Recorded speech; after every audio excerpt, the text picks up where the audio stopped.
don't know about you, but after a good retreat, there's nothing I like better than to head down to my local meditation bar and throw back a few techniques.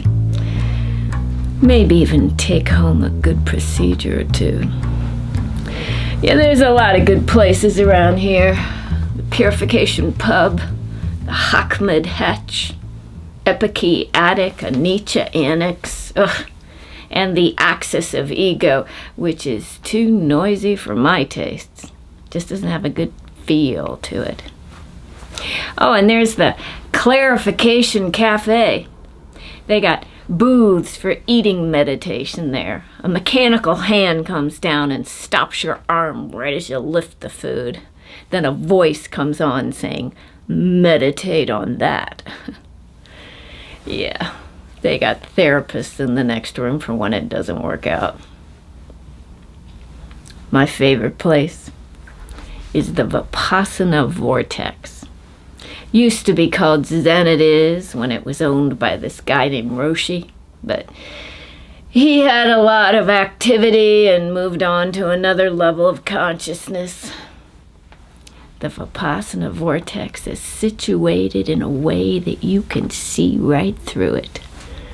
Over the door is a color monitor running DOS in black and white. Then something in Sanskrit or Pali, or maybe it's Chinese. I'm told it translates apart sight, through sight, and insight. All fits welcome. Cho greets me at the door. She runs the place. A Great Dane with a solid gold heart and a smile to match. She says, "Is that a guru in your pocket, or are you just happy to be here?" I smile and head over to the bar for a clarity cocktail. I got some fuzzy aspects, and I could use a good buzz. The bliss bunnies are circulating and free-floating throughout the room, giving out labels.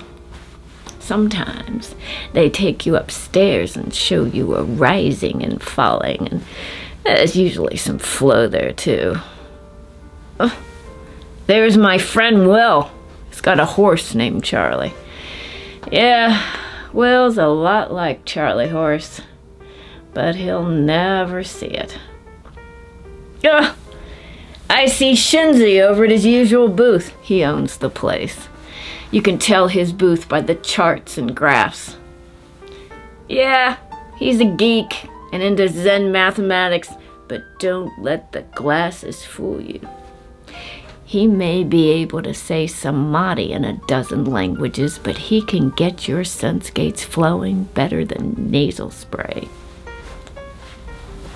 He reportedly has a bank account with the big guy with more zeros than you want to know about. Upstairs, there's also a Goenka parlor. They do piercings. They start with the nose and are sometimes known to pierce through the whole body, if you're into that kind of thing. Back when Roshi owned the place, it was a Zen arcade. A lot of parlor games, learning to clap with one hand, making faces like before you were born, that kind of thing. There was a big flower in the corner, and if you could get inside of it and get out without anybody seeing you, you could get a ride on the complete experience, which is no ordinary ride. Supposedly, it is the best thing that ever happens to you. Except you can't remember a thing. Yeah, the main Zen thing around here these days is the Merge With Us conference call, and you can practice the program at home. Yeah, I guess you can now merge at local or long distance rates, but information is always free. Oh, that noise? Some deconstruction happening up on the 3rd floor.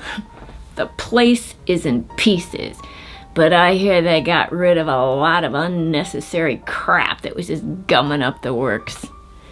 I hear the view's gonna be a lot better now. Oh, It's almost time for the last show.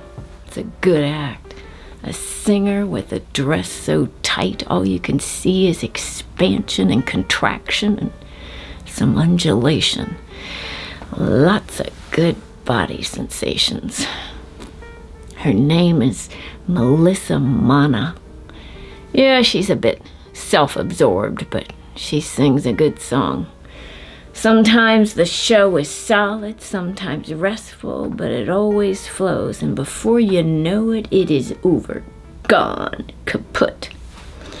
I chill with the solid, hang with the restful, and go with the flow, and when it's over, nothing. Nada. Zero. But that's how it goes. Yeah, I'm going back to the bar for a second clarity cocktail before the show. I want to get a good seat. It's been nice chatting with you. Or have I been some internal talk and mental image taking you away from being here now? The only way for you to know for sure is to wake up. Good luck with that.